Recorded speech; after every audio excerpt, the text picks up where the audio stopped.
चलो, कहां तक पढ़ा था हमने और क्या पढ़ रहे थे? कौन से महत्वपूर्ण बिंदु के बारे में हम पहुंच गए थे पढ़ते पढ़ते, बताओ। हम्म देखो, सबसे पहली बात तो एक श्रृंखला हम जोड़ते हैं तो हम पढ़ रहे हैं राजस्थान के भौतिक प्रदेश। ठीक है, भौतिक प्रदेश में सबसे पहला जो प्रदेश है वो पढ़ रहे हैं हम पश्चिमी मरुस्थलीय प्रदेश। और पश्चिमी मरुस्थलीय प्रदेश के अंदर सबसे पहले हम जिस भाग को पढ़ रहे हैं वो है आपके सूक्ष्म मरुस्थलीय प्रदेश। सूक्ष्म मरुस्थलीय प्रदेश के अंदर सबसे पहले हम पढ़ रहे हैं बालू का स्तूप मुक्त प्रदेश।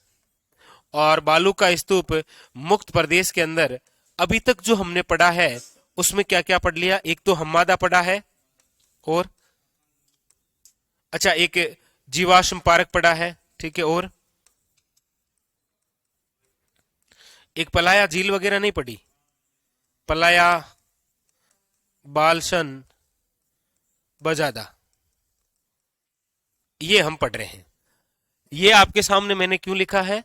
ये इसीलिए लिखा है कि आपको एग्जामिनर यहां से उठा के पूछेगा कि निम्न में से हमादा राजस्थान के कौन से भौतिक प्रदेश का भाग है। तो ये क्वेश्चन यहां से उठता है यहां तक, ठीक है। यहां से जैसे कि बजादा निम्न में से कौन से भौतिक प्रदेश से संबंधित है, तो ये क्वेश्चन ऐसे है, ठीक है। यहां तक हमने पढ़ लिया। एक बात यहां और पढ़नी है, वेरी वेरी इंपॉर्टेंट। हाँ, अस्थायी झील तक पहुंच गए थे।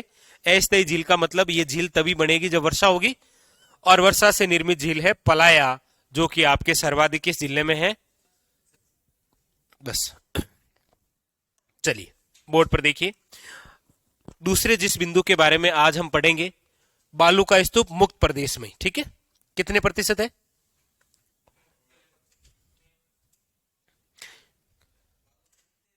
मुक्त मुक्त मुक्त कितने पर? 41.50। उसी में एक और बिंदु है पढ़ने वाला, वो है लाठी सीरीज।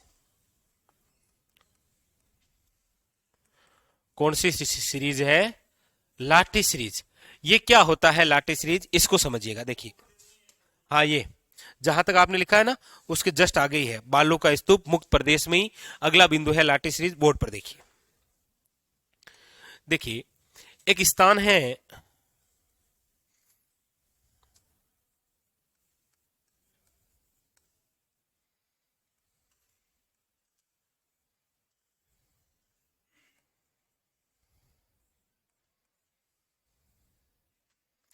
एक स्थान है, कौन सा? मोहनगढ़। एक स्थान है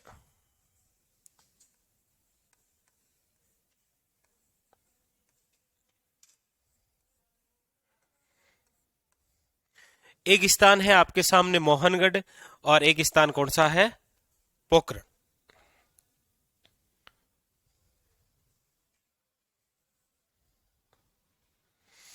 एक स्थान मोहनगढ़, एक स्थान कौन सा है?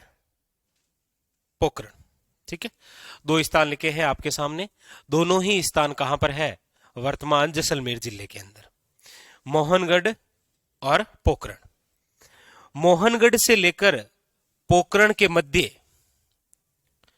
मोहनगढ़ से लेकर पोखरण के मध्य जो भूगर्भित जल पट्टी है उसे क्या कहा जाता है? लाठी सीरीज। मोहनगढ़ से लेकर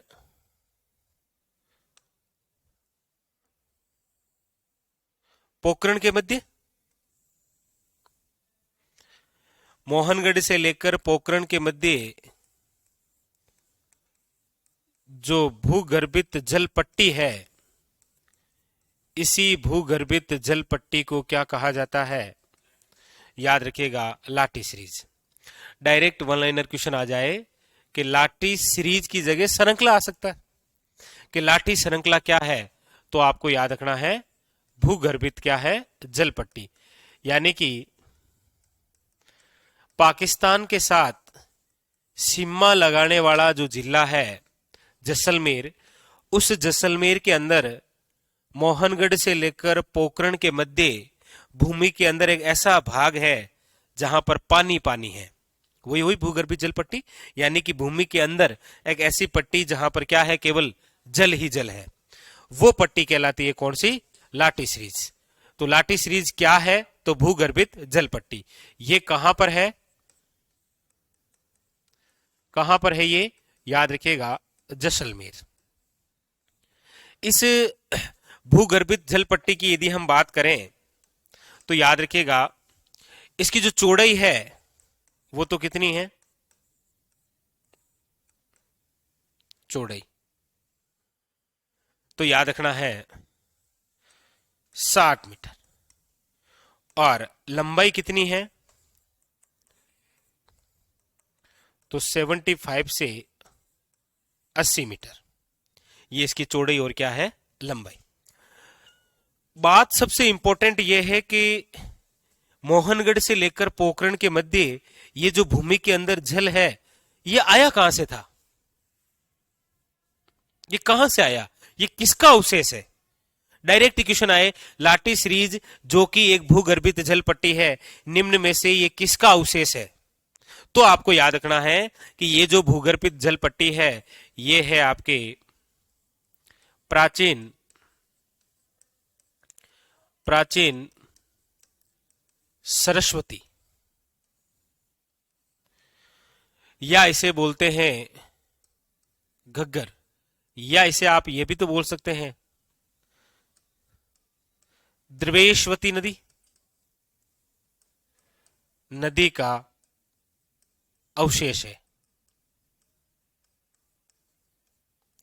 कि आप ये जो पढ़ रहे हैं ना, मोहनगढ़ से लेकर पोखरण के मध्य कि ये एक भूगर्भित जल पट्टी है, ये भूगर्भित जल पट्टी किसका अवशेष है, तो याद रखिएगा प्राचीन सरस्वती, घग्गर या द्वेषवती नदी का अवशेष है।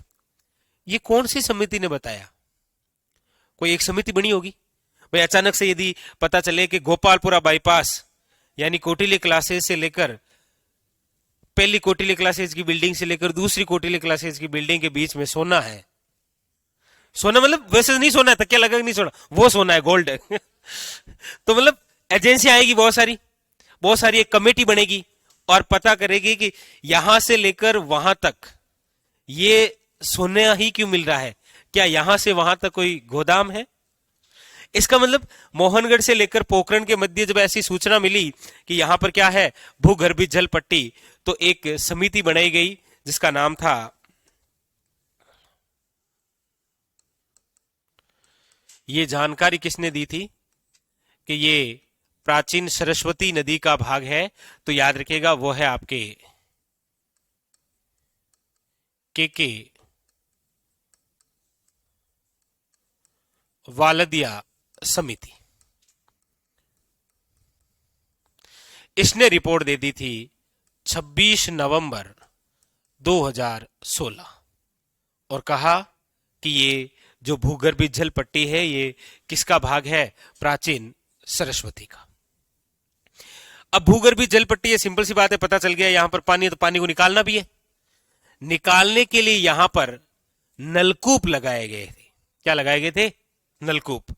सर्वाधिक नलकूप लगाए गए थे जैसलमेर के चांदन नामक गांव में, इसीलिए वो नलकूप क्या कहलाए थे, चांदन नलकूप। और आपको डायरेक्ट एग्जामिनर पूछता है कि राजस्थान के किस जिले में चांदन नलकूप है, जैसलमेर में, और उसी चांदन नलकूप को कहा जाता है थार का घड़ा। घड़ा होता है ना हमारे घर में, जो हमेशा पानी से भर रखा होता है,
उनका अलग ही है।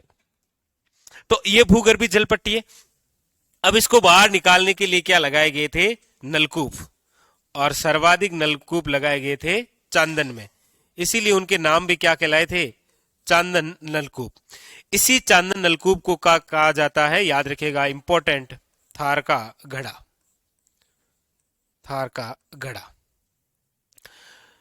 दूसरी बात, भूगर्भीय जल पट्टी है, सिंपल सी बात है।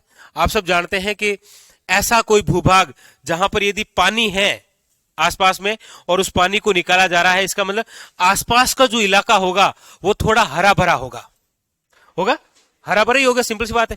इसीलिए याद रखिएगा, यही लाठी सीरीज के अंदर एक घास पाई जाती है और उसी घास का नाम है सेवण घास।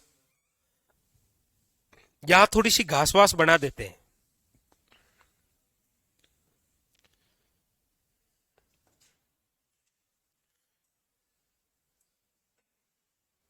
यस, आपको समझना ये घास है, क्योंकि हमारे राजस्थान में जब विश्व की सबसे लंबी घास वहां से है, तो ये तो फिर भी ठीक है। तो ये क्या है, याद रखना, यहां पर एक घास पाई जाती है जिसका नाम क्या है? सेवण घास। ये बहुत अच्छा क्वेश्चन है, सेवण घास से अक्सर आता है। अच्छा, सेवण घास कौन से जिले में है? तो अक्सर आपको पूछा जाता है, याद रखिएगा, जैसलमेर में। अच्छा, ये जो सेवण घास है ये प्रोटीन युक्त घास है। तो प्रोटीन युक्त घास है, इसका मतलब ये नहीं है कि जैसलमेर में गए घास ने पाड़ी और खावना रोगा। प्रोटीन है, मतलब प्रोटीन जानवरों को भी चाहिए, उनके लिए ये ठीक है। प्रोटीन युक्त घास। एक बार पूछ लिया एग्जामिनर ने कि इसी सेवण घास को स्थानीय भाषा में क्या कहते हैं,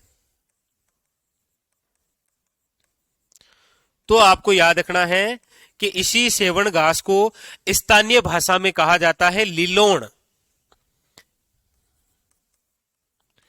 क्या कहा जाता है? लिलोण।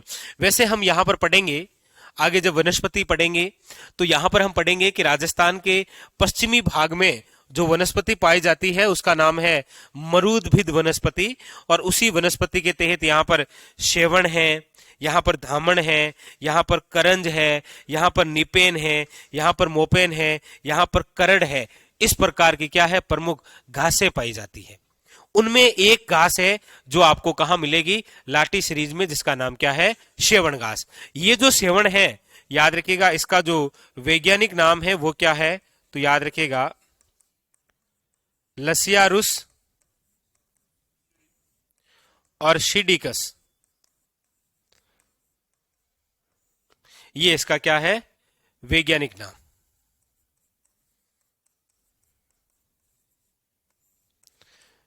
वैसे बातें और भी है कि सेवण घास बड़ी कोमल और मुलायम होती है, इसीलिए हमारे राजस्थान का जो राज्य पक्षी है गोडावण, वो अपने अंडे देता है। इसीलिए एक बार वन रक्षक के पेपर में पूछा, निम्न में से गोडावण अपने अंडे कहां देता है? ऑप्शन नंबर 1 हवा में, ऑप्शन नंबर बी घोंसले में, ऑप्शन नंबर सी जमीन में, और ऑप्शन नंबर डी पानी में। तो जमीन पर, क्योंकि सेवण घास कहां उगती है? इससे बोलते हैं जियोग्राफी। जैसा है वैसा नहीं पूछा, कैसा पूछा? कहां देते हैं? तो जमीन पर। और सोचो, स्टूडेंट एग्जाम हॉल में बैठा है और वो ऐसा कभी नहीं सोचेगा कि एग्जाम ने इतना सिंपल क्वेश्चन पूछा है कि गोडाउन अड्डे कहां देता है, ऑप्शन नंबर सी जमीन। वो उसको हवा में ही रख देगा कि कहीं ये हवा में देता है, इसीलिए पूछ रहा है। तो इसकी भी अपनी विशेषता है, ये मुलायम वे कोमल है। वैसे आपको पता है, हमारे राजस्थान में एक ऐसी घास है जो कंटीली है, जिसके अंदर उड़ता उड़ता यदि पक्षी बैठ गया ना, फिर वो वापस कभी नहीं उठ पाएगा, वो वहीं मरेगा। कौन सी घास है वो? जैसे उड़ते उड़ते पक्षी अचानक बैठ जाते हैं ना, तो हमारे राजस्थान में एक ऐसी घास है जहां पर यदि बैठ गए तो वो घास अपने आप उस पक्षी को अपने जकड़ लेगी, क्योंकि वो घास होती है कंटीली। बोर खाएं, बोर जानते? झाड़ी के लगते हैं ना बोर, बेर बेर, कभी ऐसे तोड़ने की कोशिश करते हैं, वापस हाथ खींचते हैं तो यहां पर ऐसे लगती है ना कभी कभी, वैसे एक घास है, वो है एंचा घास। कौन सी है? एंचा घास, जो कि केवलादेव गन्ना पक्षी विहार भरतपुर के अंदर है। इसीलिए एक बार पूछा गया था कि राजस्थान की वह घास जिसमें अक्सर पक्षी उलझकर मर जाते हैं वह है एंचा घास। ये तो क्या है, बड़ी आपकी तरह। अच्छा, और कौन सी? कोमल। देख लो, ठीक है, उतार लो इसको एक ऐसा कैसा।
हाँ, ये रेग और इर्ग क्या होता है ये भी मैं बताऊंगा, ठीक है, चिंता मत करो।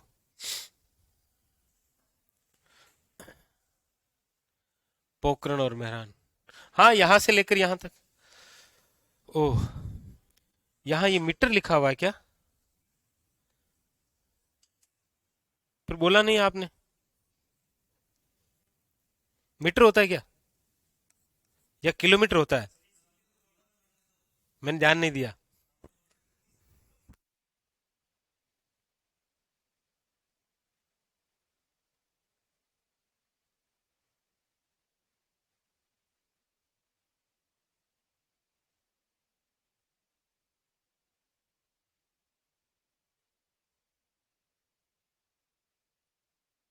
वो तो इतना सा हो गया। ये किलोमीटर लिखना है भाई। लंबाई किलोमीटर में नापते हैं ना, ऊंचाई मीटर में नापते हैं। हाँ,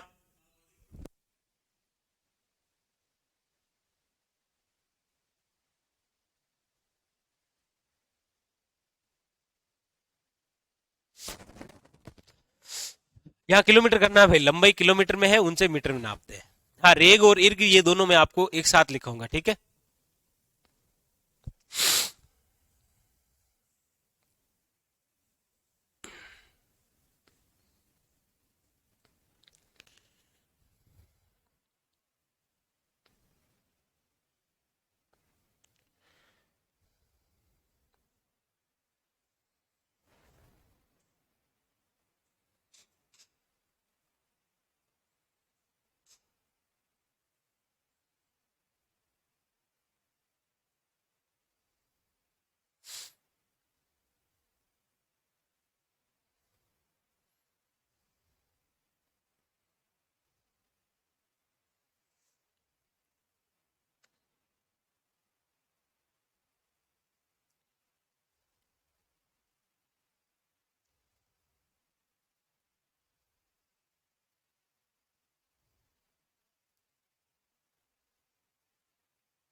हाँ, सरप भी लिखाएंगे। सांप तो मैं आपको आज पूरे ही लिखा दूंगा। सांप से संबंधित कैप्सूल लिखा देंगे अभी। चिंता क्यों कर रहे हो?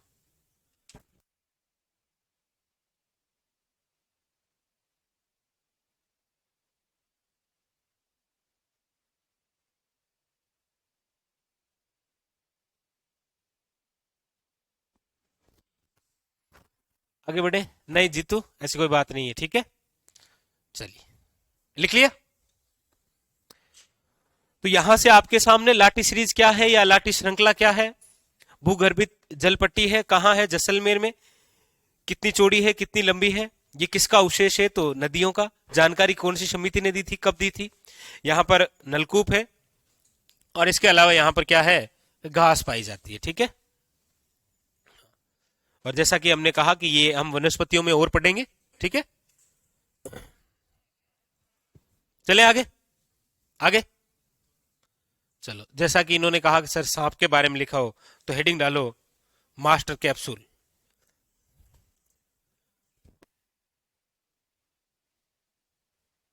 नहीं नहीं, सांप जब चर्चा चली रही है तो लिख लेते हैं सांप भी, यही घूमता रहता है ना। लिखो मास्टर कैप्सूल। लिख लिया सबने ये। लिखिएगा मास्टर कैप्सूल।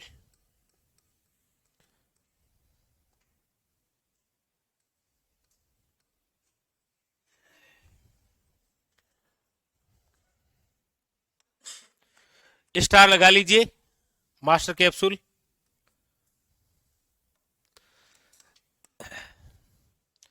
तो आज आएंगे केवल और केवल सांप ही सांप। देखो, सबसे पहली बात तो हम जिस क्षेत्र को पढ़ रहे हैं, यानी कि पश्चिमी मरुस्थलीय प्रदेश, याद रखिएगा, इसी पश्चिमी मरुस्थलीय प्रदेश में एक सांप पाया जाता है जिसका नाम क्या है, पीवड़ा। पीवड़ा कहते हैं कि रंग में पीला होता है, ये रंग में क्या होता है, पीला। और जैसलमेर खुद एक पीला शहर है ना। तो दिखता नहीं है वो, हम ऐसे चल रहे हैं तो पास में से निकल जाएगा, पैरों के बीच में से निकल जाएगा, निकल जाएगा। ये अटैक तब करेगा जब उसको ये पता चल जाएगा कि यहां पर ये पर्यटक घूमने आए हैं। और आप आराम से दिन भर घूम के शाम को जब खटिया पे सोएंगे, तो फिर वो आपके खटिया खड़ी करेगा। आप सोए हुए हैं खटिया पे, वो आएगा आपके, और शरीर की सबसे सुरक्षित जगहों के बीच में आके बैठेगा। और सबसे सुरक्षित जगह है ये, यहां पर आके बैठ जाएगा। यहां पर आकर बैठेगा और आपसे लिप टू लिप करेगा। आपको अच्छा लगेगा क्योंकि सारे दिन घूम गए हैं। वो लिप टू लिप करेगा, और हमारी जो अच्छी सांसें हैं वो तो स्वयं ले लेगा, लेकिन वो बेवफा अपनी जहरीली सांसें हमें दे देगा। और जो लेटा हुआ है ना, वो नहीं होगा, उसकी खटिया ही खड़ी होगी डायरेक्ट, यानी कि उसकी मृत्यु है। यदि वो वैसे बच भी गया, और सोचो सुबह 6 बजे आंख खुले और पता चले कि छाती में हाथ बैठो है, वो आदमी ऐसे ही चल बसे बेचारा है। एक बार सोच के देखो, ऐसा सुबह हो 6 बजे आ गया ऐसे चल बसे बेचारा है? तो उसका चलना तय है। तो पूछा जाए कि पश्चिमी राजस्थान का सबसे जहरीला सर्प कौन सा है, पीवड़ा। जरूरी नहीं है कि जो काटे वही जहरीला हो। हाँ, तो याद रखिएगा, पश्चिमी राजस्थान में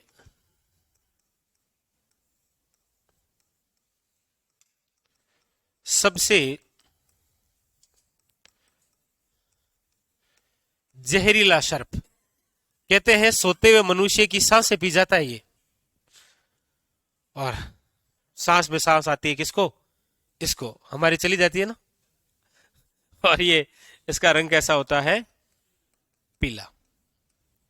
ये आपको देखने में कहां पर मिलेगा, जैसलमेर में।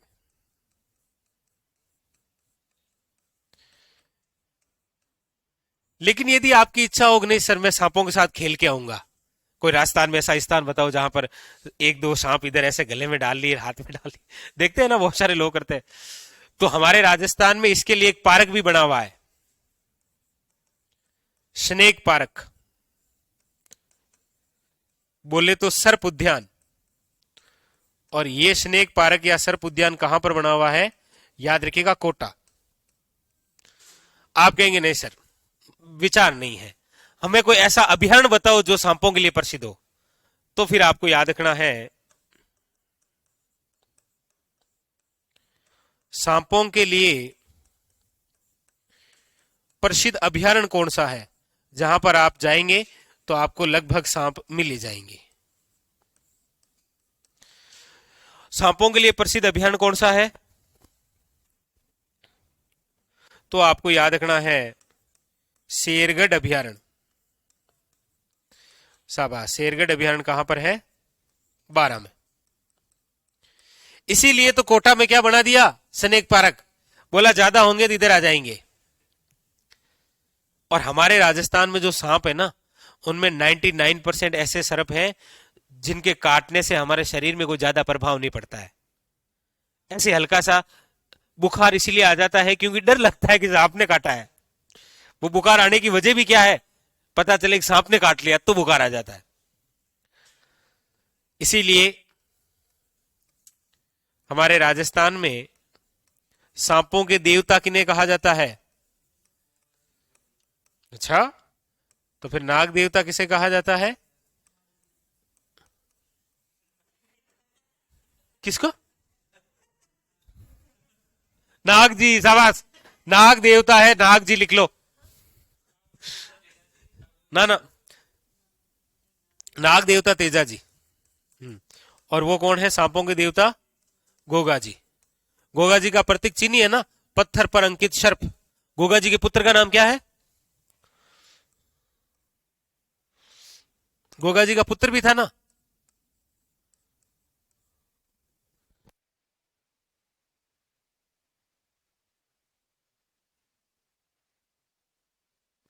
गोगा जी के पुत्र का नाम है केसरिया कंवर जी। नाम सुना है?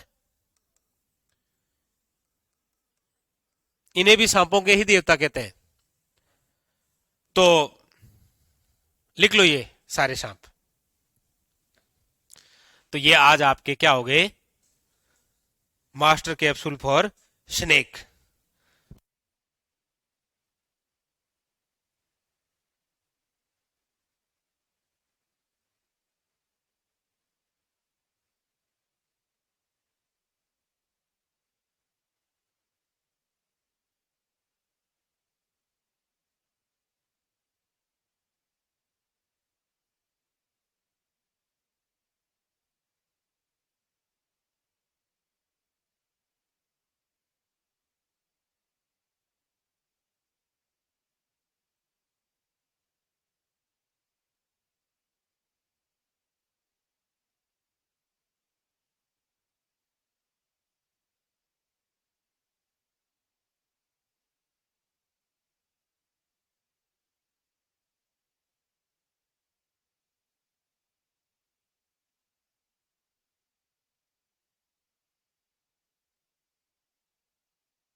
केसरिया कंवर जी।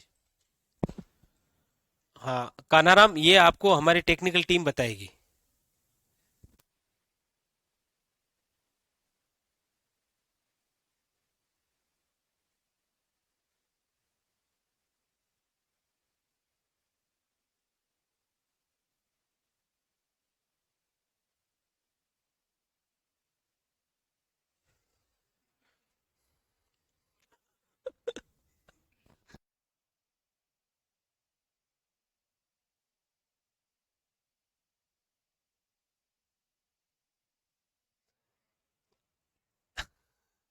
चले हम आगे।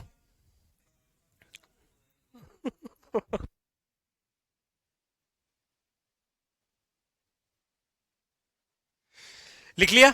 तो ये आपके कंप्लीट हो गया है बालू का स्तूप मुक्त प्रदेश। आइए हम चलते हैं बालू का स्तूप युक्त प्रदेश।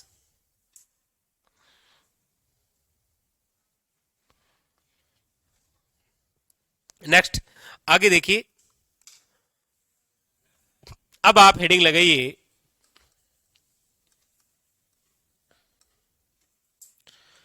बालू का स्तूप युक्त प्रदेश। पहले आप बोर्ड पर देखिएगा थोड़ा सा। बालू का स्तूप युक्त प्रदेश, यानी कि ऐसे भूभाग की हम बात कर रहे हैं जो कि आपके क्या है, बालू का स्तूप का मतलब है, बालू का मतलब है रेत, बालू का मतलब रेत, रेत का स्तूप का मतलब है आकार, रेत का अलग अलग आकार क्या कहलाता है, बालू का स्तूप। कहीं पर हमें इस प्रकार से बालू का स्तूप देखने को मिलते हैं लहरदार, हाँ, कहीं पर इस प्रकार के बालू का स्तूप देखने को मिलते हैं, हाँ, कहीं पर जैसे ये कोई छोटी सी झाड़ी हो गई, इसके आसपास में यहां पर देखने को मिलता है। चलो बेस्ट एग्जांपल आपको बताते हैं। आपके घर के बाहर एक बहुत बड़ा पत्थर है, काफी टाइम से रखा हुआ है, लगभग 5-6 महीने हो गए। घर वालों ने आपको कहा कि दिखा अपनी ताकत और इसको यहां से हटा। आपने उस पत्थर को उठाया, आप देखेंगे कि उस पत्थर के चारों ओर मिट्टी का जमाव है ना, एक घेरा बन चुका है, तो वो तो एक पत्थर है।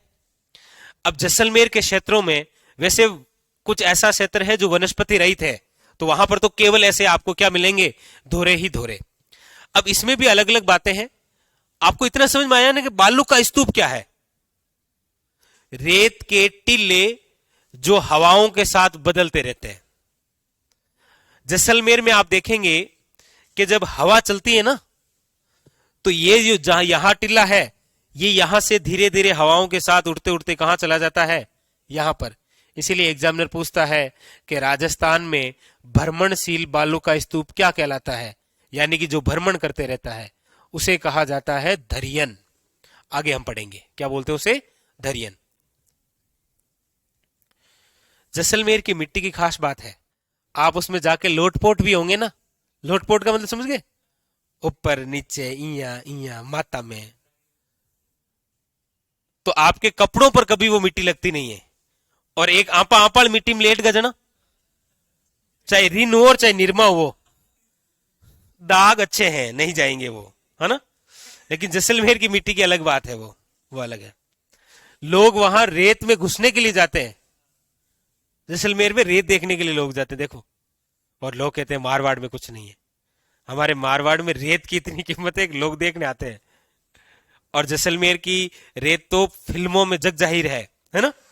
आज जैसलमेर में रुकने के लिए आज यदि आप बुकिंग करेंगे ना, तो भी आपको जगह नहीं मिलेगी, ये हालत है वहां। इसलिए वहां पर तंबू भी लगाते हैं ना, तो भी एक नाइट के 45 रुपए लेता है वो रुकने के। एक तंबू क्या लगा रखा है, तंबू केवल, मकान थोड़ी बनाएगा कोई, तंबू लगा रखे हैं वो स्पेशल, वहां पर जो रहने वाले लोग हैं वो बनाते हैं। हाँ बिल्कुल है, लेकिन गर्मियों में ऐसा तंबू लगा ले तो वही जल जाए, वही तो। देखो, बालू का स्तूप मुक्त प्रदेश, सबसे पहले तो कितने प्रतिशत पर है ये, पहला क्वेश्चन तो ये 58.50, ठीक है। दूसरी बात, बालू का स्तूप का निर्माण किससे होता है, ऐसा कभी थ्योरेटिकल क्वेश्चन आया तो आपको याद रखना है, वो है बालू का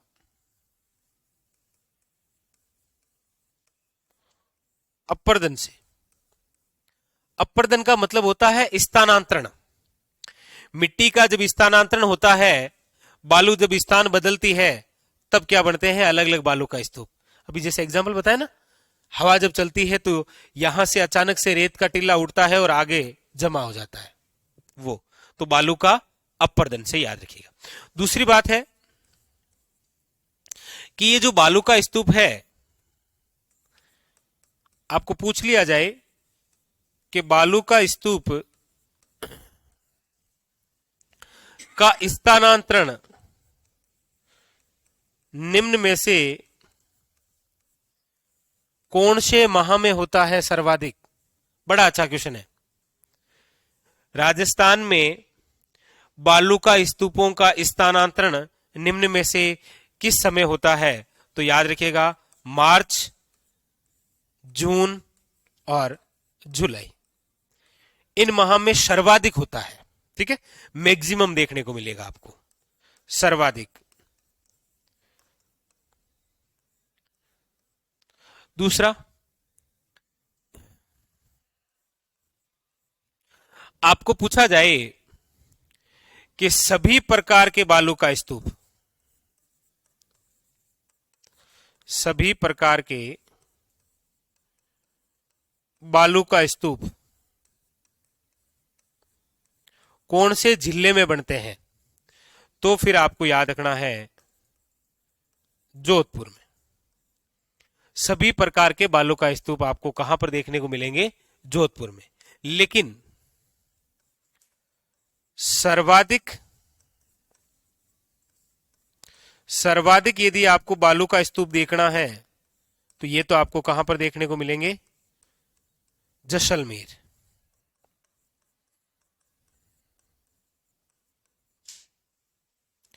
कहां पर? जैसलमेर के अंदर। ठीक है, अब हम यहां लिखेंगे कि हम कौन कौन से बालू का स्तूप पढ़ने वाले हैं। तो देखिए, कौन कौन से बालू का स्तूप के प्रकार हैं। जहां पर हम सबसे पहले पढ़ेंगे अनुदैर्ध्य बालू का स्तूप।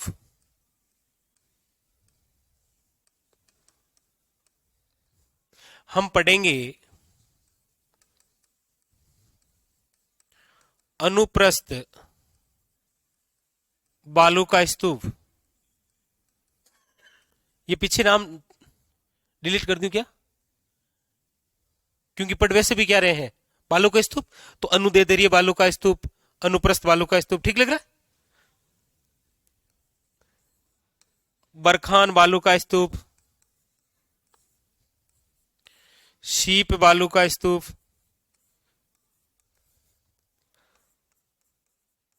तारा बालू का स्तूप, अर्ग बालू का स्तूप, धरियन बालू का स्तूप,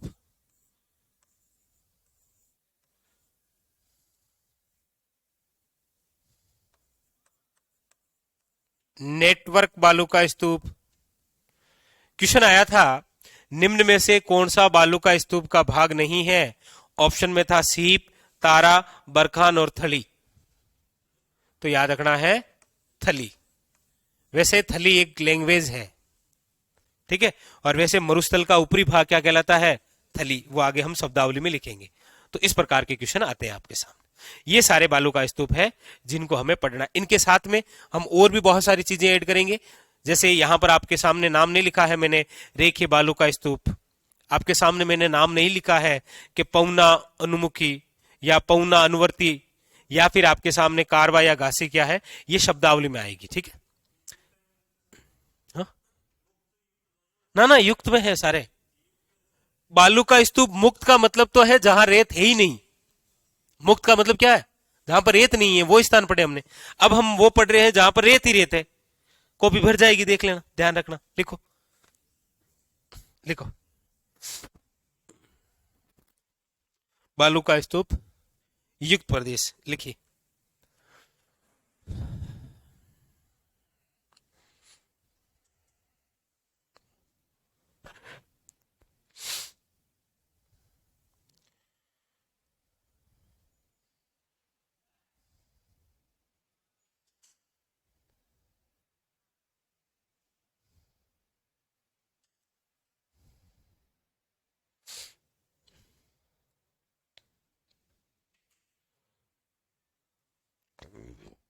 हाँ, ये मैं अंदर लिखा दूंगा। चलो फिर लिख ही लो आप।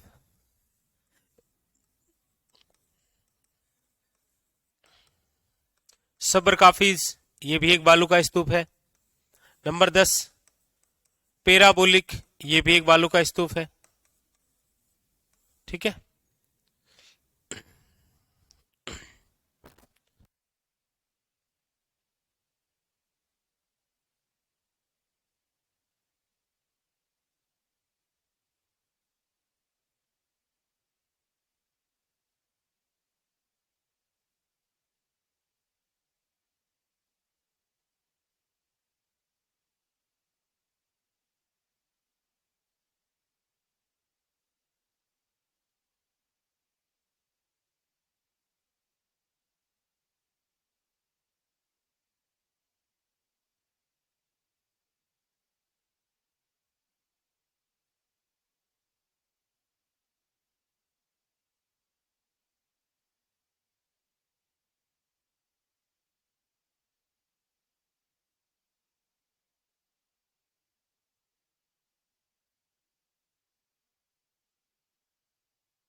आप राजस्थान का कोई सा भी एग्जाम दीजिएगा, ये पढ़ना है और साथ में आपको केवल करंट पढ़ना है बस।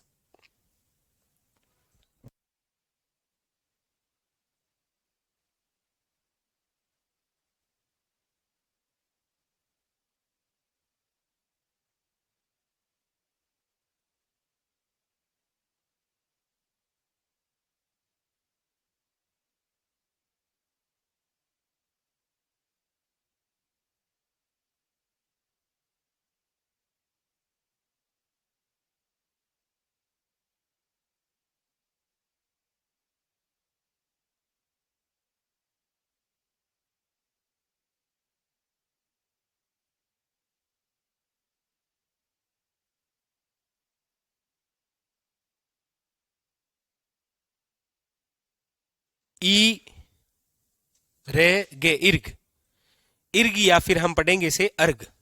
ठीक है। 7 नंबर पे लिखा है धरियन, धरियन। देखो, अनुदैर्ध्य, अनुप्रस्थ, बरखान, शीप, तारा, इर्ग, धरियन, नेटवर्क, वोडाफोन, जियो, नो ओनली नेटवर्क, सबर काफिज और पैराबोलिक।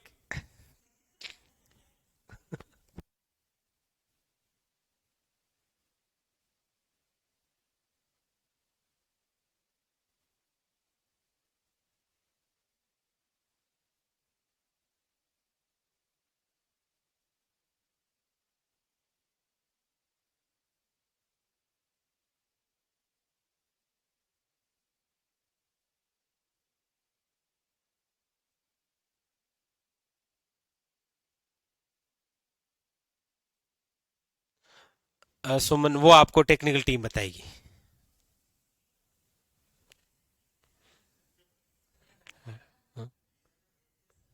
नहीं नहीं, बच्चे आओ जाओ खुदा।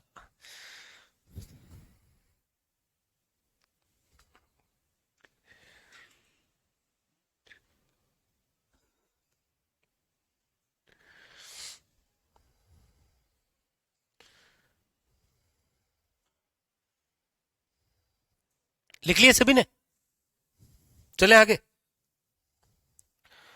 अब देखिए नेक्स्ट, तो हम पढ़ रहे हैं बालू का स्तूप युक्त प्रदेश।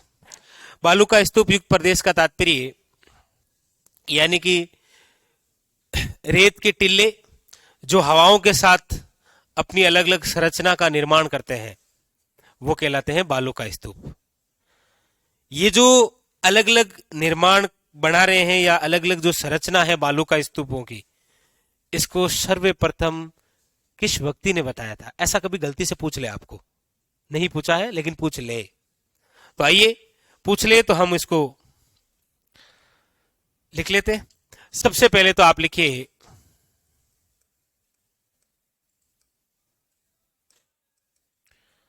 बालू का स्तूप। रेत, रेत के टिल्ले जो हवाओं के साथ,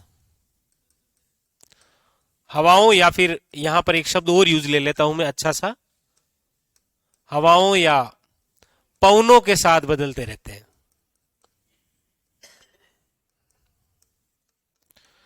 बदलते रहते हैं, वो क्या कहलाते हैं? याद रखिएगा, बालू का स्तूप। आपको पूछ लिया जाए कि बालू का स्तूप का स्थानीय नाम क्या है, तो देखो, इसे बोलते हैं धोरे। क्या बोलते हैं? इसे बोलते हैं धोरा, इसे बोलते हैं टीला, इसे बोलते हैं टीबा, टीबा, टीबा, इसे बोलते हैं धरियन। ठीक है, ये बालू का स्तूप के क्या है? अन्य नाम। याद रखिएगा,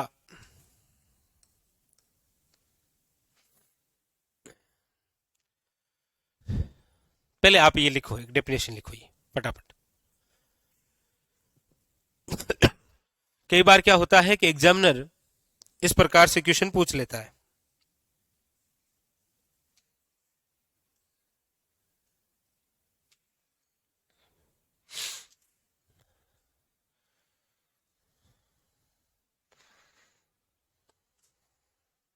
सही।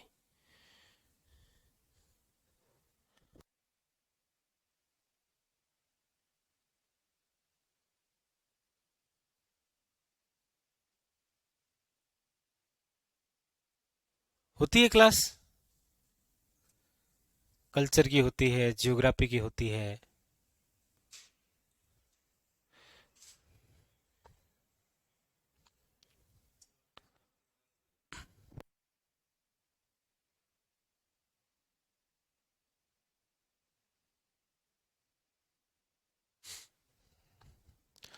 चलो लिख लिया।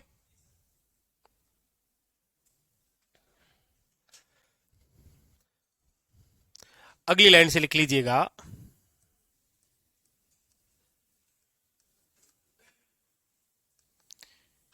मेकी ने 1979 में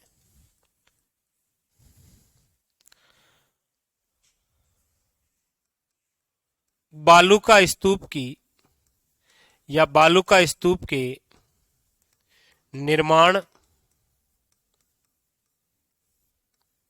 वे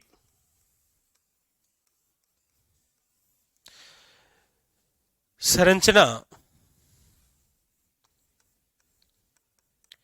के बारे में जानकारी दी। अब इन्होंने क्या क्या जानकारी दी, किस किस प्रकार से बालू का स्तूप का निर्माण होता है या संरचना होती है, तो वो अब हम पढ़ेंगे। जो अभी आपको 10 नाम लिखाए थे ना, उनमें से एक एक को पढ़ेंगे डिटेल से। ठीक है।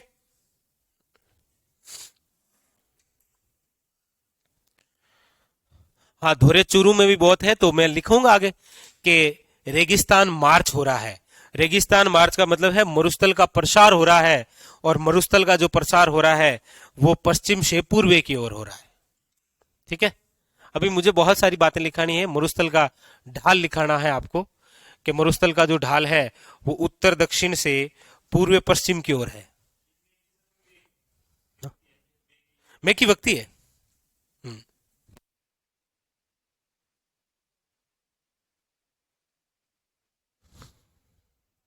लिख लिया।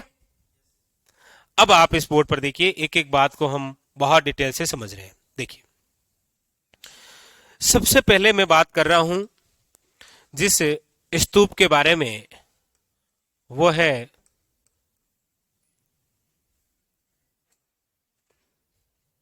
वो है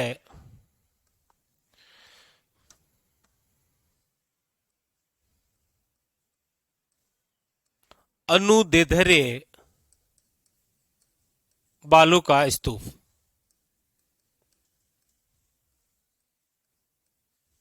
कौन सा है? अनुदेधरीय बालू का स्तूप। ये जो अनुदेधरीय बालू का स्तूप है, इसके बारे में देखिए। सबसे पहली बात तो यह है, बालू का स्तूप है मतलब मिट्टी का कोई ना कोई आकार है, उसको नाम क्या दे दिया? अनुदैर्ध्य। सबसे पहली बात तो कि ये अनुदैर्ध्य बालू का स्तूप कैसे बनता है, तो देखिए,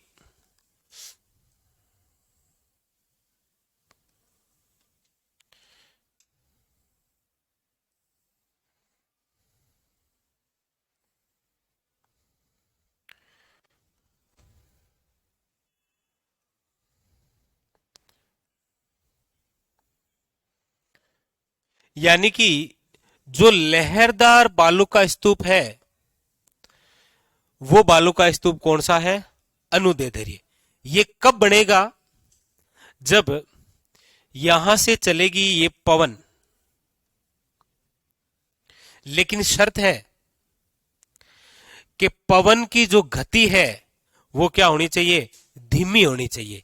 क्योंकि सपोज देन यदि तेज चलेगा तो फिर यहां पर धोरा बनने नहीं देगा ना। ये तेज चलेगा तो मिट्टी साथ में लेकर चलेगा। ठीक है। इसका मतलब पवन जो चल रही है उसकी गति जो है वो क्या होनी चाहिए? धीमी होनी चाहिए। और इस प्रकार से ये जो लहरदार बनता है, मेनली इस प्रकार के, यहां पर इसके जस्ट आगे में बात करूं तो यहां पर ये जो बन रहे हैं वो ही काफी है।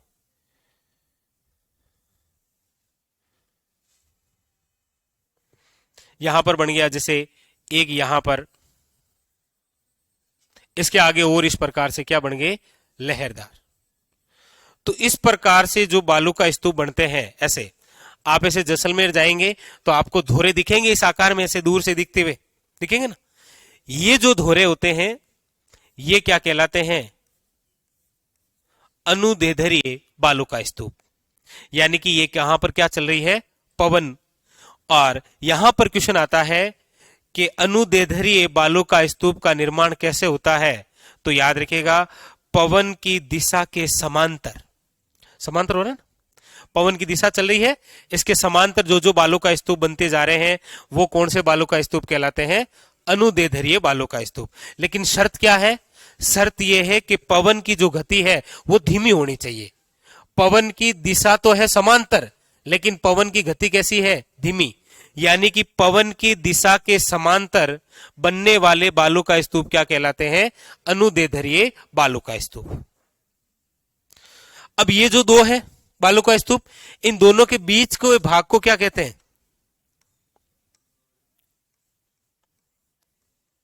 याद रखिएगा, अनुदैर्ध्य बालू का स्तूप के मध्य भाग को, ये भी अनुदैर्ध्य बालू का स्तूप, ये भी अनुदैर्ध्य बालू का स्तूप, इन दोनों के बीच के भाग को कहा जाता है, याद रखिएगा, कारवा या फिर घासी। क्या बोलते हैं, कारवा या घासी। और ये कहलाता है ऊंट गुजरने का मार्ग। अब इसको मैं थोड़ा सा इस हिसाब से बता रहा हूं। ये आपके सामने क्या है, बालू का स्तूप, कौन सा, अनुदैर्ध्य बालू का स्तूप। और यहां पर भी कौन सा है, अनुदैर्ध्य बालू का स्तूप। और इन दोनों के बीच में जो होता है उसे क्या बोलते हैं, मरुस्थल का कॉरिडोर बोले तो कारवा या फिर क्या कहलाता है, घासी, जहां से ऊंट गुजरते हैं। आपने देखे होंगे यहां पर इस प्रकार से लहरदार है, यहां पर इस प्रकार से क्या है, लहरदार। यहां बीच में क्या गुजरते हैं, ऊंट, है ना। ऊंट गुजरने का रास्ता भी तो होता है ना, ऐसा थोड़ी है कि जैसलमेर में ऊंट आडे गट्टे पे हुए। ऊंट गुजरने का एक रास्ता होता है, वो रास्ता अनुदैर्ध्य बालू का स्तूपों के बीच का कॉरिडोर है, जिसे आप क्या बोलते हैं, कारवा या घासी। आप जब जाएंगे जैसलमेर या धोरो क्षेत्रों में तो आप देखेंगे इधर भी धोरा है, इधर भी धोरा है, लेकिन बीच में मार्ग है गुजरने का। उस कॉरिडोर को क्या कहा जाता है, कारवा या घासी।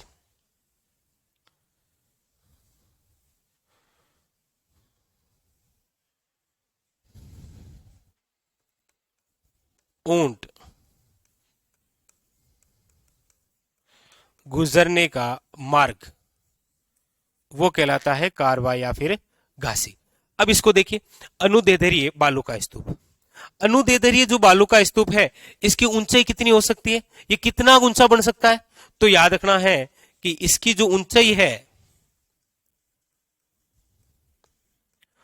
वो 10 मीटर से लेकर 60 मीटर है। यानी कि हमारे राजस्थान में जितने प्रकार के भी बालू का स्तूप बनेंगे ना, उनमें सबसे ऊंचा बालू का स्तूप यही है, कौन सा, अनुदैर्ध्य बालू का स्तूप। दूसरी बात, इस अनुदैर्ध्य बालू का स्तूप की खास बात है कि आप देखेंगे कि ऐसा कोई धोरा बन गया है लेरदार, तो काफी लंबे टाइम तक वो वैसा ही रहेगा। आपको पूछा जाए राजस्थान का सबसे स्थायी बालू का स्तूप कौन सा है, तो अनुदैर्ध्य। बाकी क्या है, ज्यादातर हवाओं के साथ में बदलते रहते हैं। ठीक है। अब यहां पर आपके एग्जाम के लिए क्या क्या है, सबसे पहली बात, अनुदैर्ध्य बालू का स्तूप, याद रखिएगा, पवन की दिशा के समांतर। पहला तो यही क्वेश्चन आ गया कि राजस्थान का वह बालू का स्तूप जो पवन की दिशा के क्या बनता है, समांतर, वो कहलाता है अनुदैर्ध्य बालू का स्तूप।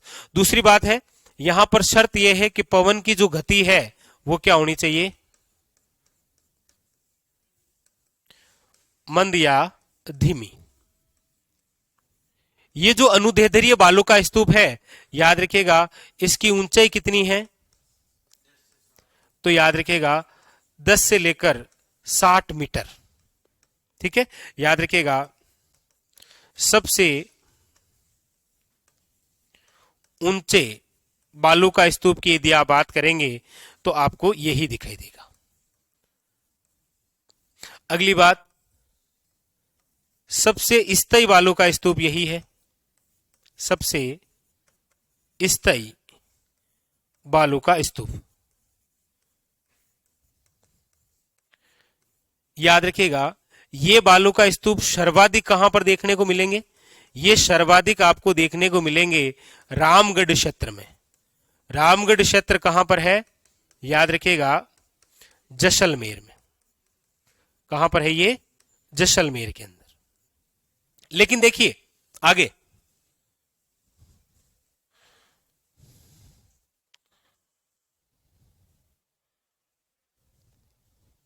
अब यहां पर थोड़ा सा आप ध्यान दीजिए।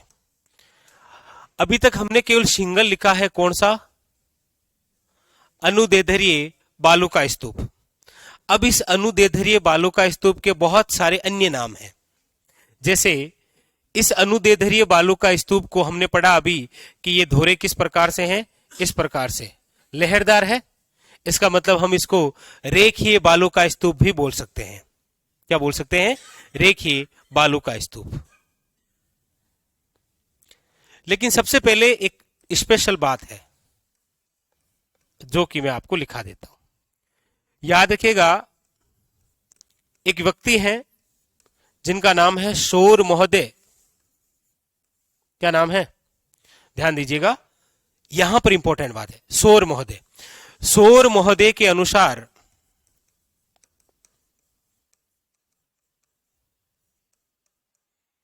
इन्होंने कहा कि 3 प्रकार के अनुदैर्ध्य बालू का स्तूप बनते हैं। कितने प्रकार के? 3 प्रकार के अनुदैर्ध्य बालू का स्तूप होते हैं। कौन कौन से होते हैं?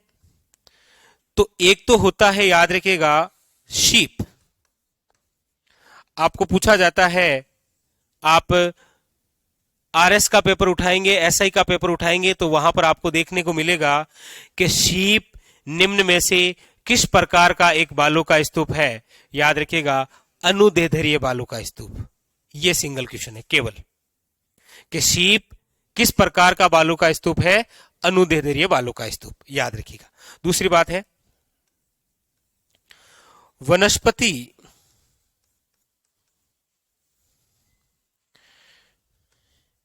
युक्त रेखीय बालू का स्तूप। वैसे यहां पर शब्द केवल क्या है? रेखीय बालू का स्तूप। निम्न में से किस बालू का स्तूप को कहा जाता है? अनुदैर्ध्य बालू का स्तूप। तीसरी बात है,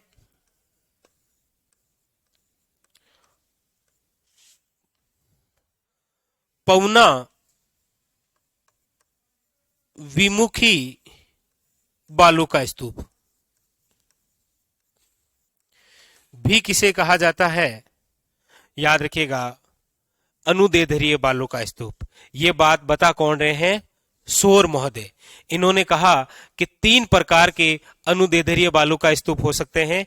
एक तो शीप, एक रेखीय और एक पौना विमुखी बालू का स्तूप। एक आपको याद रखना है कि इसी को अनुदैर्ध्य बालू का स्तूप का एक और अन्य नाम है, और अनुदैर्ध्य बालू का स्तूप का जो अन्य नाम है,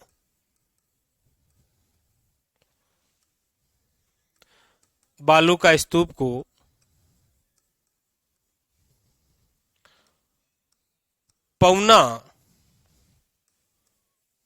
पौनानुवर्ती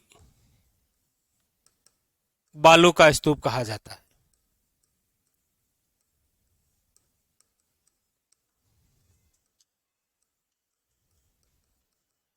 कहा जाता है। और इस प्रकार के जो बालू का स्तूप है, ये आपको कहां पर मिलेंगे? तो याद रखिएगा, द्रवेशवती नदी घाटी क्षेत्र में। कौन सा बालू का स्तूप दिखाई देगा? पौनानुवर्ती बालू का स्तूप। देखो सिंपल सी बात है, आप जकी चीज पढ़ी है नहीं बा है। ये धोरे हैं, ये धोरे बनते हैं पवन की दिशा के समांतर, शर्त यह है कि पवन की गति क्या होनी चाहिए, धीमी। इस प्रकार के जो बालू का स्तूप बनेंगे उन्हें आप क्या बोलते हैं, अनुदेधरीय बालू का स्तूप। सौर महोदय ने कहा कि ये जो अनुदेधरीय बालू का स्तूप है ये अलग अलग होते हैं। शीप बालू का स्तूप हो सकता है, रेखीय बालू का स्तूप हो सकता है, पवन विमुखी बालू का स्तूप हो सकता है। इन दोनों बालू का स्तूपों के बीच का जो कॉरिडोर है उसे आप क्या बोलते हैं, कारवा या घासी, जहां से ऊंट गुजरते हैं। ये जो है स्तयी, कैसे स्तयी का मतलब है कि एक तो इतना बड़ा यदि कोई बालू का स्तूप बन गया है तो ऐसा तो है नहीं कि ये आज आपने देखा और कल ये देखने को नहीं मिलेगा, ऐसा तो है नहीं। ये लंबे टाइम तक रहेगा। क्यों? क्योंकि मैंने अभी एक बीच में शर्त बोली है, क्या, पवन की गति क्या होनी चाहिए, धीमी होगी। जब धीमी होगी तो धीरे धीरे हवाओं के साथ चलेगा। मतलब एक प्रकार से ये क्या दिखाई देगा, जैसा आज देखेंगे कल ही बिल्कुल लगभग वैसा ही दिखाई देगा, परसों भी लगभग वैसा ही दिखाई देगा। इसीलिए ये क्या है, स्थायी। हाँ, स्थायी कैसे सर, ये हवा के साथ बदलते रहते हैं, बिल्कुल। लेकिन प्रियंका यहां पर एक शर्त क्या रखी मैंने कहा पवन की गति धीमी होनी चाहिए। यदि तेज हो जाएगी तो फिर तो वो धैर्यन हो जाएगा, वो मैं आगे लिखूंगा, फिर तो वो भ्रमणशील बालू का स्तूप होगा। रेत है ये। तो ये इस प्रकार से क्या, अच्छा फिर हमने क्या कहा कि ये जो बालू का स्तूप बन रहा है उसकी ऊंचाई कितनी हो सकती है, 10 से लेकर 60 मीटर। और जितने भी बालू का स्तूप पड़ेंगे उसमें सबसे ऊंचा यही है, इससे ऊंचा कोई है ही नहीं भी नहीं। ठीक है, पहले आप लिखिए फिर घर जाकर पढ़िए, फिर पता चलेगा कि आपने क्या पढ़ा है।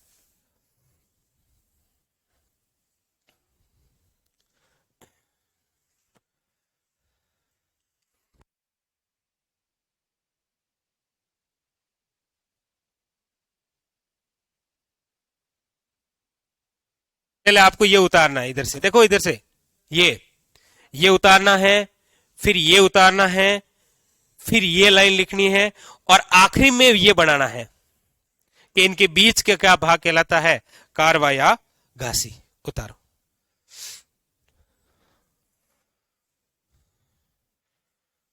उदय राठौड़, बुक मिल जाएगी, कहीं पर भी मिल जाएगी।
नहीं, हमेशा स्थायी नहीं होते हैं। यहां पर लिखा है सबसे स्थायी बालू का स्तूप है। जितने भी बालू का स्तूप हम पढ़ेंगे ना, उनमें सबसे स्थायी ये है। यदि कोई बालू का स्तूप दूसरे वाले 10 दिन तक ठहर रहे हैं तो ये 20 दिन तक वैसा ही रहेगा। इसलिए लिखा है देखो, सबसे स्थायी बालू का स्तूप।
पलट जा,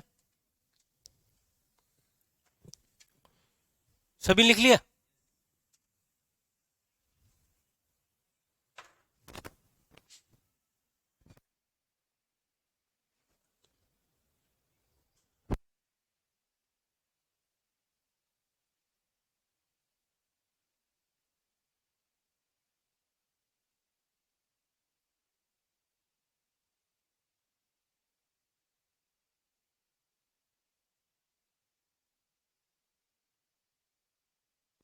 पौना अनुवर्ती बालू का स्तूप द्वेषवती नदी घाटी के क्षेत्र में मिलते हैं ये।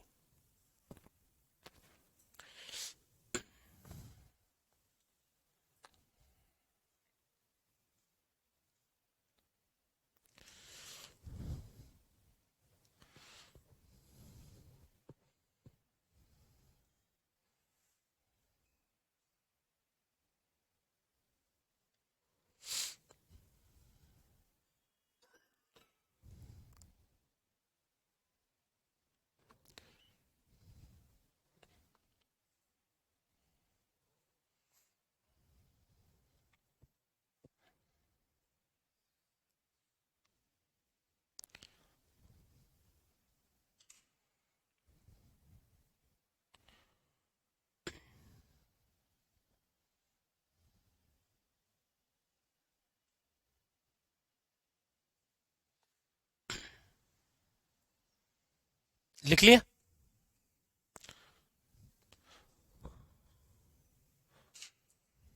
लिख लिया सबने। अब वो लिख लो कि दो अनुदैर्ध्य बालू का स्तूपों के बीच के भाग को क्या बोलते हैं। या फिर आप ऐसा करो, लिख लिया आपने वहां तक, उसके बाद में हेडिंग लगाओ कारवा या घासी। हेडिंग लगा लो कारवा या फिर घासी, नहीं जैसे लिखना चाहो कोई दिक्कत नहीं है। हेडिंग लगा लो आप कारवा या घासी और उसके आगे डेस करके लिखो दो अनुदैर्ध्य बालू का स्तूपों के बीच के कॉरिडोर को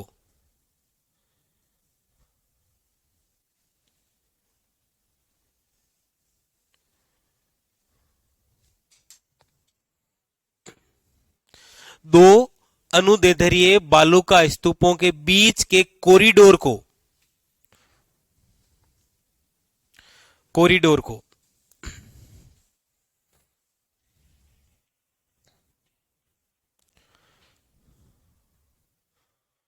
बीच के कॉरिडोर को बस क्या बोलते हैं, कारवा या घासी।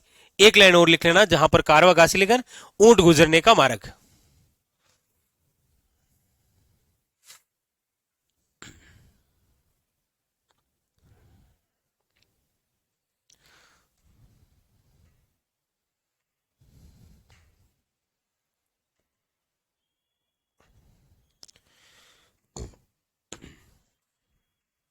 ठीक है,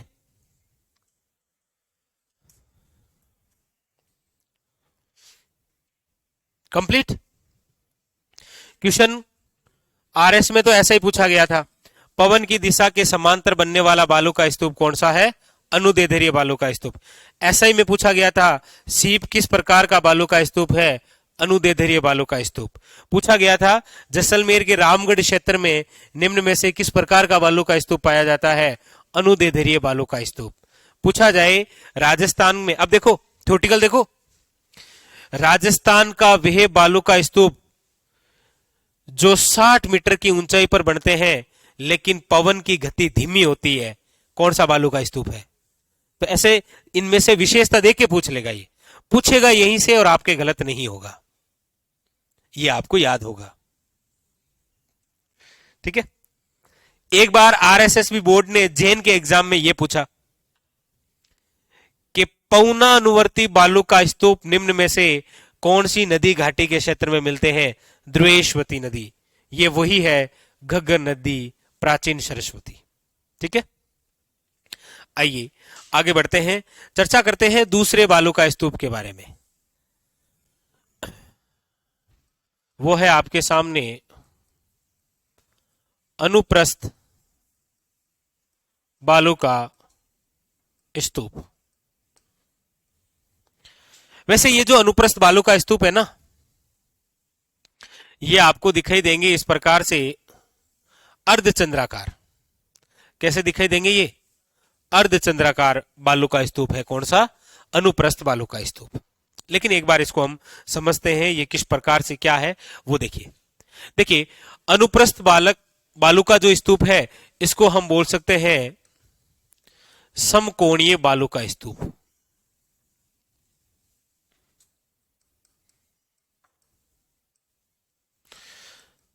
समकोणीय बालू का स्तूप का मतलब यहां पर मैं लिख दूं 90 डिग्री, लिख सकता हूं ना? तो वो पहला क्वेश्चन यही पूछ लेगा, राजस्थान में 90 डिग्री पर बनने वाला बालू का स्तूप कौन सा है? अनुप्रस्थ बालू का स्तूप। हाँ, यहीं पर हो गया। अब देखो, ये बालू का स्तूप बनता कैसे है? अनुप्रस्थ बालू का स्तूप या समकोणीय बालू का स्तूप। देखिए, ये बनेगा तब जब पवन की दिशा कैसी चलेगी? पवन की दिशा होगी, पवन की दिशा के समकोण बनने वाला बालू का स्तूप क्या कहलाता है? याद रखिएगा, अनुप्रस्थ बालू का स्तूप ये लंबवत बनता है, इसीलिए इसे क्या बोलते हैं? लंबवत बालू का स्तूप। पूछ लेगा राजस्थान में लंबवत बालू का स्तूप है, अनुप्रस्थ बालू का स्तूप। इसमें शर्त क्या है? पवन की जो गति है वो तेज होनी चाहिए। इसका बेस्ट एग्जांपल आपको बताता हूं, देखो। सपोज देन देखिए कि इधर से बहुत तेज हवा चल रही है।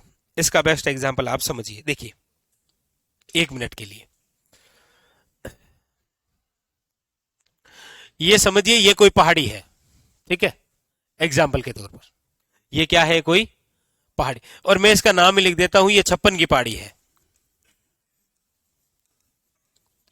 ये क्या है? 56 की पहाड़ी है, ठीक है। यहां पर सपोज देन कहीं रेत है बहुत दूर, ये पहाड़ी है, कोई पहाड़ी से बहुत पहले मतलब काफी बहुत पहले कोई रेत का ढेर है। इधर से चली ये तेज हवा, तेज पवन। ये तेज पवन क्या करेगी? अपने साथ यहां से ये मिट्टी के कण साथ में उठाएगी, और यही मिट्टी के कण पवन सहित कहां टकराएंगे? इसी पहाड़ी से, और टकरा कर यहीं जमा हो जाएंगे मिट्टी के कण।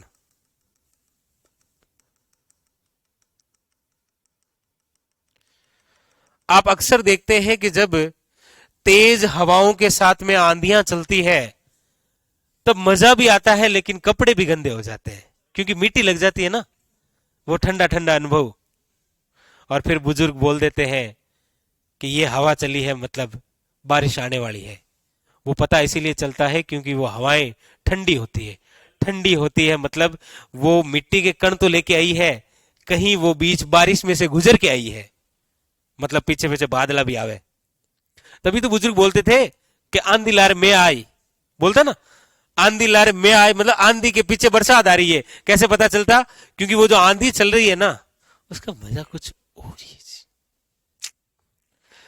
ये तो अनुभव किया होगा कभी कि मतलब तेज पवन चल रही है, आप उस पवन में खड़े हैं, मजा आ रहा है, लेकिन कपड़े गंदे हो रहे हैं, क्योंकि उस तेज पवनों के साथ में मिट्टी के क्या है? कण।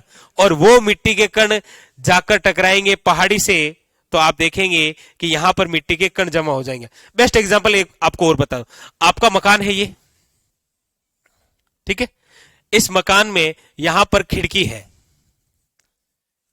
एक खिड़की यहां है, एक खिड़की यहां है। यही तेज पवने चली, यहां से मिट्टी के कण उठाए और डायरेक्ट यहां जाके भिड़ी। तो इस समय आपने कहा कि आंधी आने वाली है, तो आपने क्या कर दिया? खिड़की बंद कर दी। लेकिन जब ये सारी आंधी वांधी चली जाएगी, आप इस खिड़की को खोल के देखेंगे ना, तो यहां पर मिट्टी के कण जमा है। होता है ऐसा कभी? जैन आंधी आई और आंधी जाओ तो ही आप मम्मी बाई है, बाई बोलो मम्मी थे, पूछ काटी। क्यों? क्योंकि मिट्टी के कण आ गए हैं। और वो मिट्टी के कण कभी आएंगे? जब पवन तेज चलेगी, मिट्टी के कण उठाएगी, और वो जहां जाकर जमा होंगे, वहां पर जो बालू का स्तूप बनेगा उसे आप क्या बोलेंगे?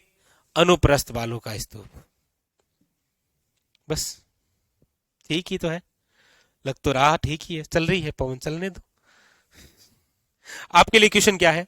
आपके लिए क्वेश्चन है कि पवन की दिशा के समकोण बनने वाला बालू का स्तूप क्या बोलता है?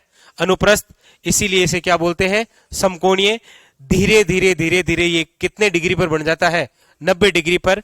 और ये कहां पर बनता है? लंबवत। ठीक है।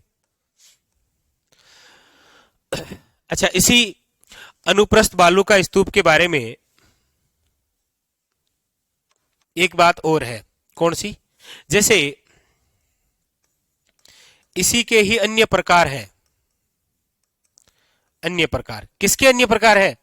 अनुप्रस्थ बालू का स्तूप के अन्य प्रकार में एक है बरखान। आपको एग्जामिनर पूछेगा, देखो कि बरखान निम्न में से किस प्रकार का बालू का स्तूप है? आपको बताना है अनुप्रस्थ। दो यूनिक बातें। शीप किस प्रकार का है? अनुदैर्ध्य। और बरखान किस प्रकार का है? पुराने पेपर आपने पढ़ रखे हैं तो ये क्वेश्चन आपके क्लियर हो गए। अब देखा होगा इस प्रकार के क्वेश्चन पूछता है कि सीप किस प्रकार का है? अनुदैर्ध्य। और बरखान किस प्रकार का है? अनुप्रस्थ। तो एक तो बरखान अन्य में, एक अन्य के अंदर है आपके परवले बालू का स्तूप, वो भी इसी प्रकार का होता है, याद रखिएगा। ठीक है।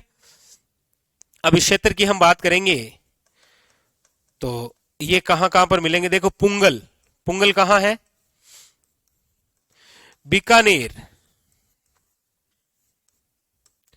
रावतसर कहां है?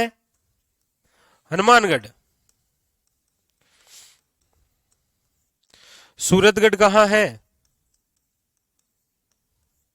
गंगानगर।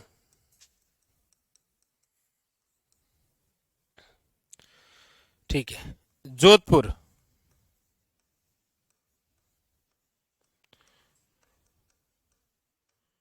बाड़मेर, जालोर, बालोतरा। इन क्षेत्रों में ये लिख लो। इन क्षेत्रों में आपको कौन सा बालू का स्तूप मिलेगा? अनुप्रस्थ बालू का स्तूप। इनमें से और जिसको डिटेल से पढ़ना है वो कौन सा है? बरखान बालू का स्तूप। इसको और डिटेल से पढ़ेंगे। एक बार ये आप उतारिए।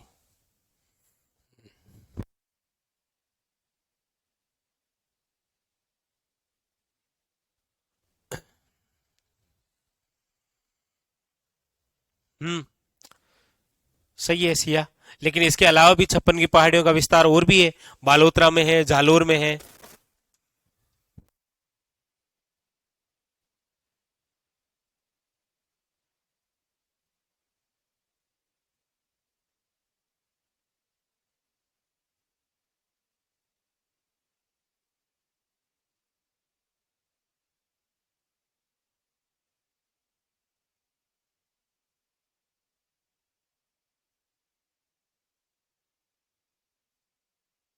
इसी के भाग है अनुप्रस्थ के। हाँ।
चलो आगे चले। अब इनमें से हमें जिस बालू का स्तूप को और थोड़ा गहरे से पढ़ना है वो है बरखान। बाकी बरखान है कैसा बालू का स्तूप? अनुप्रस्थ ही है। ये बरखान भी पवन की तेज गति के साथ ही बनेगा। ठीक है, तो आप हेडिंग लगाइए इनमें से बरखान बालू का स्तूप।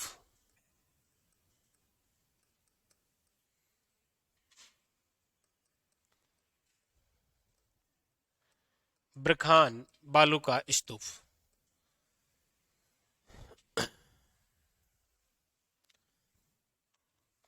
सबसे पहली याद रखिएगा,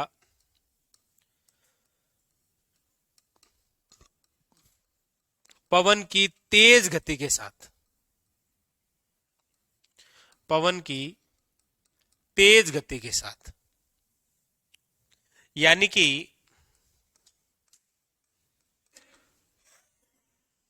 पवना विमुखी ढाल जो है ये तेज है। ठीक है, जबकि पवना मुखी जो ढाल है वो मंद है। समझे? नहीं समझे? मैं समझाता हूं।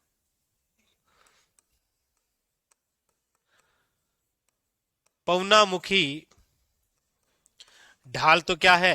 मंद है। लेकिन पवना विमुखी ढाल क्या है? बहुत तेज है। कैसे? देखो एक बार देखिए।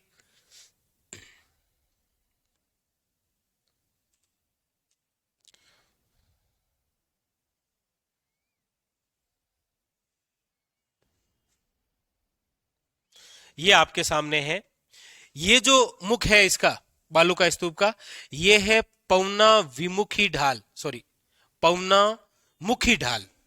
ये क्या है? मंद है, मतलब धीरे धीरे है, धीरे धीरे चढ़ रहा है ना। जबकि ये देखिए अचानक से गिर रहा है। ये कौन सा है?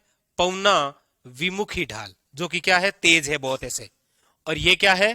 पवना विमुखी ढाल जो धीरे धीरे ऊपर चढ़ रहा है ऐसे, और ये अचानक से गिर रहा है। ये आपको नहीं है, आपको बस ये एक बात याद रखनी है। ऐसा पूछा कभी नहीं है, लेकिन पूछ सकता है कभी कि राजस्थान का वह बालू का स्तूप जिसमें पवना विमुखी ढाल तेज है जबकि पवना मुखी ढाल मंद है, कौन सा बालू का स्तूप है? बरखान, क्योंकि ये पवन की तेज गति के साथ बनता है। ठीक है, दूसरी बात है इसका आकार कैसा है। याद रखिएगा इसका आकार है अर्धचंद्राकार। इसका आकार कैसा है? अर्धचंद्राकार बनने वाला बालों का स्तूप। यहां पर एक थ्योरेटिकल क्वेश्चन आएगा। कैसे आएगा? वो ये आएगा, देखो कि वायु भंवर के कारण निर्मित, वायु भंवर के कारण निर्मित अर्धचंद्राकार बालू का स्तूप क्या कहलाता है? अर्धचंद्राकार बालू का स्तूप। याद रखिएगा बरखान। यही लाइन आई थी राजस्थान पुलिस के पेपर में कि वायु भंवर के कारण निर्मित अर्धचंद्राकार बालू का स्तूप क्या कहलाता है? याद रखिएगा बरखान। क्यों नहीं है? बिल्कुल है। अनुप्रस्थ जो बालू का स्तूप है ये आपके पुंगल, रावतसर, सूरतगढ़, जोधपुर, बाड़मेर, जालोर, बालोतरा, झुंझुनू, चूरू, लिखो झुंझुनू, चूरू, ये दो और लिख लो भाई, नहीं लिखे ये भी इसी में है, अनुप्रस्थ में है, बिल्कुल है। अनुप्रस्थ यहां पर मिलते हैं।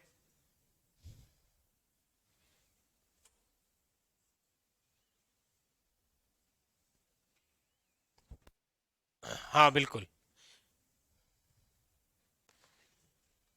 ठीक है, लिख लिया, चुरचुन लिख लिया। अब देखो इधर वापस, तो वायु भंवर के कारण निर्मित अर्धचंद्राकार बालू का स्तूप क्या कहलाता है? बरखान। अब देखिए बरखान जो है कितनी ऊंचाई पर, तो मात्र याद रखिएगा 10 से लेकर 20 मीटर। चौड़ाई, चौड़ाई भी होगी मात्र 100 से लेकर 200 मीटर।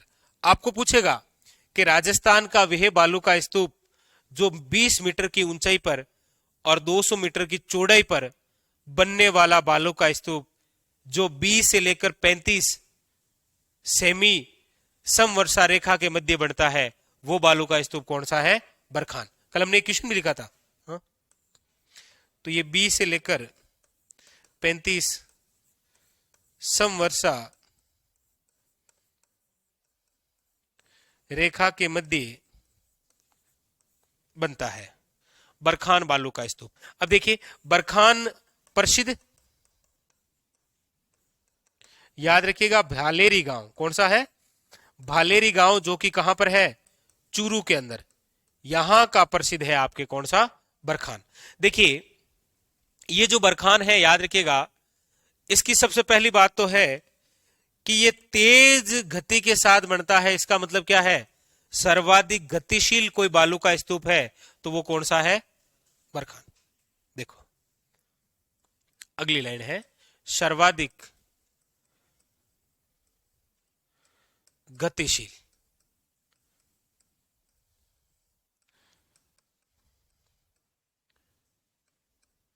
सर्वाधिक क्या है?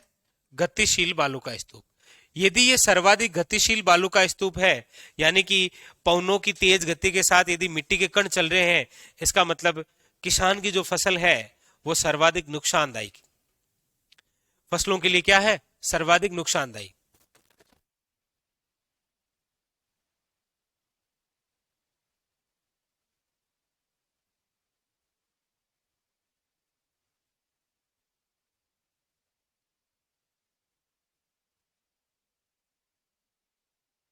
आपको पूछा जाए कि राजस्थान का सबसे नुकसानदायी बालू का स्तूप कौन सा है, तो बरखान। सर्वाधिक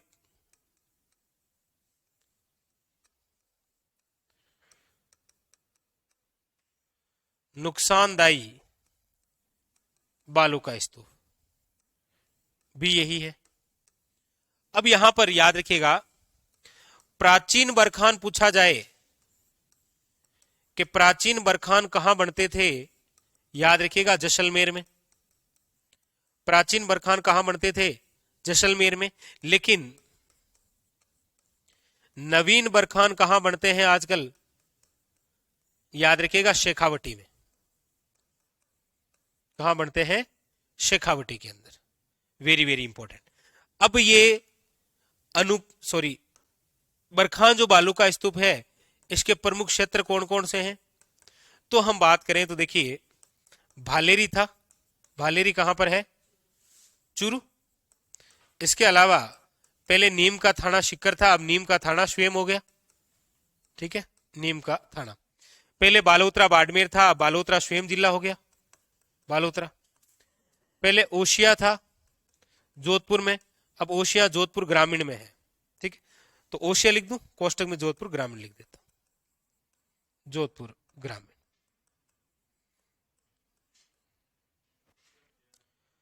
हाँ, इसके अलावा लिख लो, सूरतगढ़ भी है।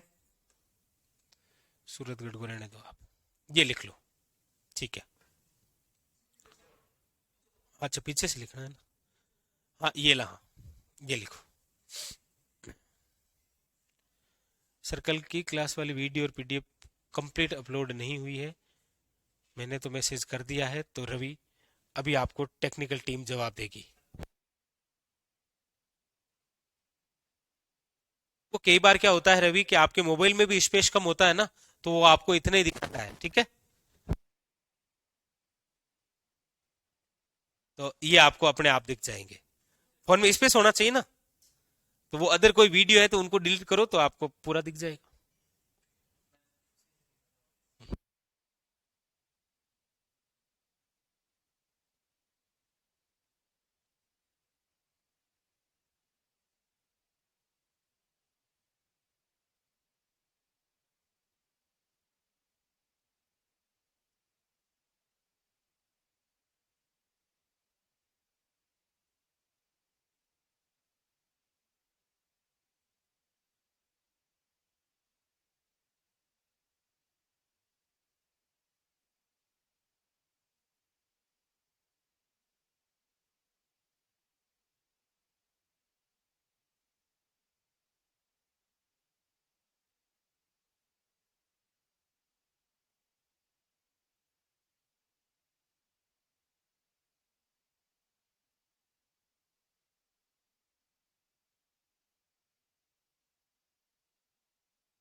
ये लिख लिया।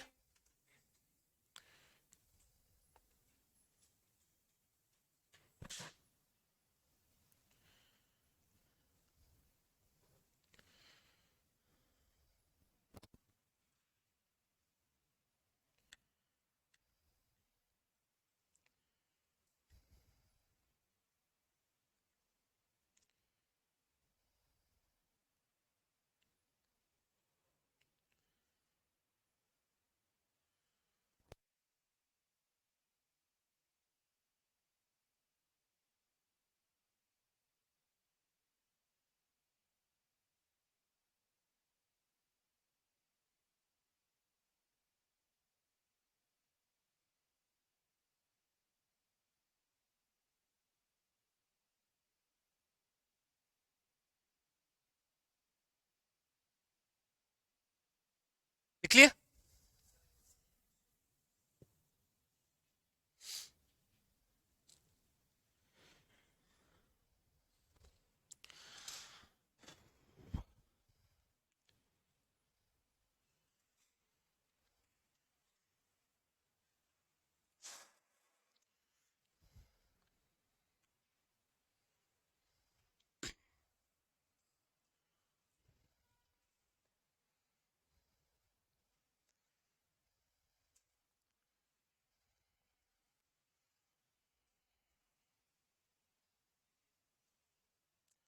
अब देखो, ये लिख लिया ना।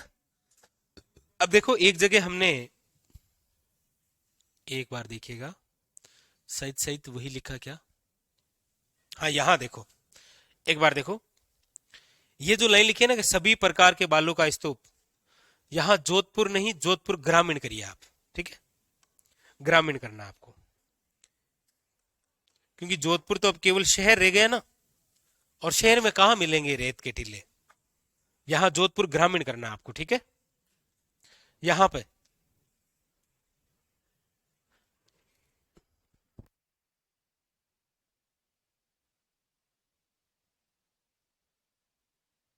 ये, यहां ये लाइन है ना, सभी प्रकार के बालों का स्तूप जोधपुर ग्रामीण करना है। ठीक है, ये करिएगा एक बार आप।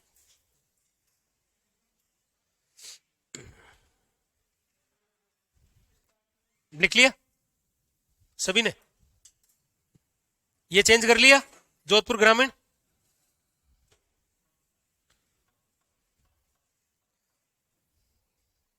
ओहो, ये क्या, कहाँ आ गए हम? ठीक, आ गए हम, लिख लिया ना। चलो आगे लिखो, तारा बालू का स्तूप।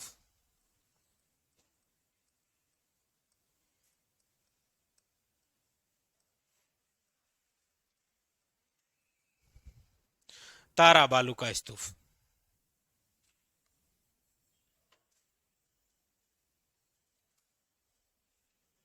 ये रहा, ये रहा तारा बालू का स्तूप। ये कैसे बनता है?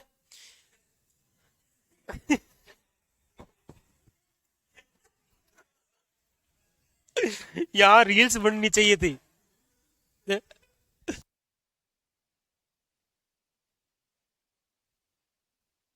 देखो, तारा बालू का स्तूप तब बनता है जब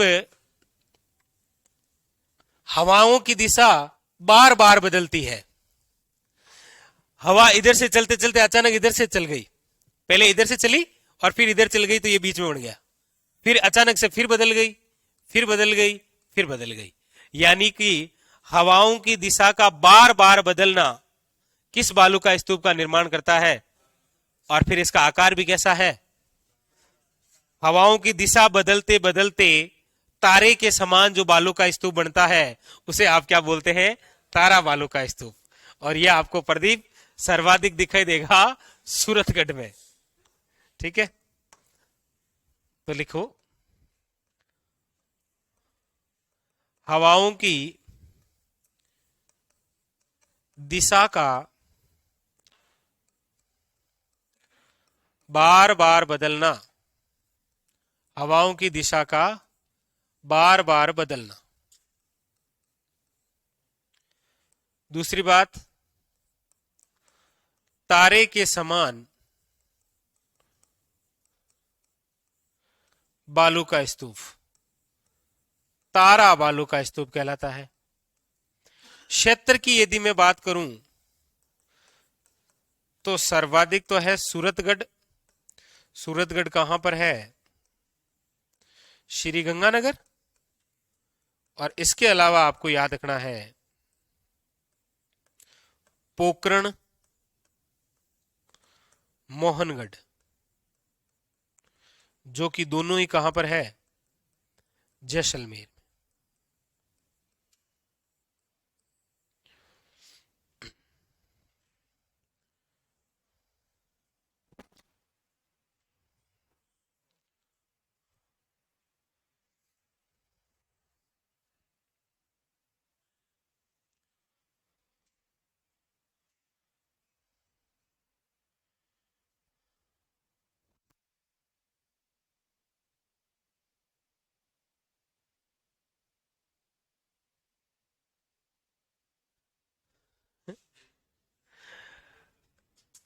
बस राम मीणा, आप देखिए इधर, ये देखिए आप एक बार थोड़ा सा इधर, कहां गया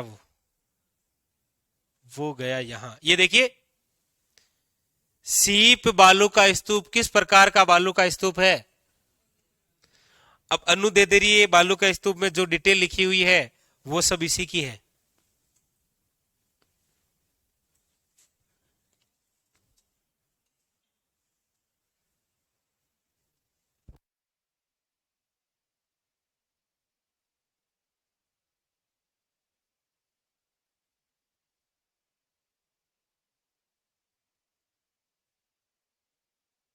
राजस्थान का वह बालू का स्तूप जो सूरतगढ़, पोखरण और मोहनगढ़ में निर्मित होता है।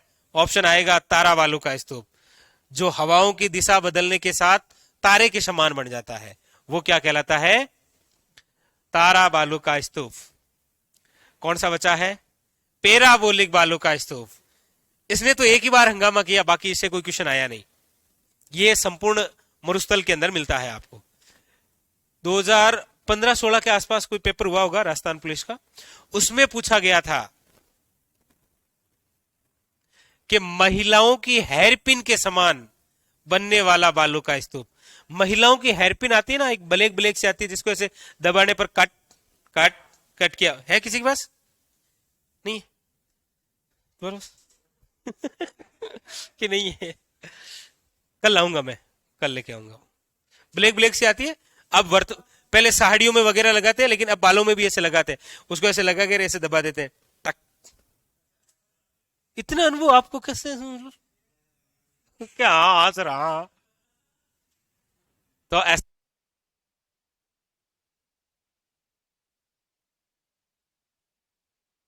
तो वो जो हेयर पिन है ना महिलाओं के बालों में जो लगाने वाली पिन है, उसके समान जो बालू का स्तूप है वो कौन सा है?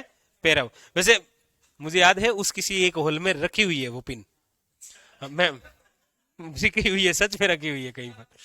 चलो फिर कल पिन के साथ ही पढ़ाएंगे।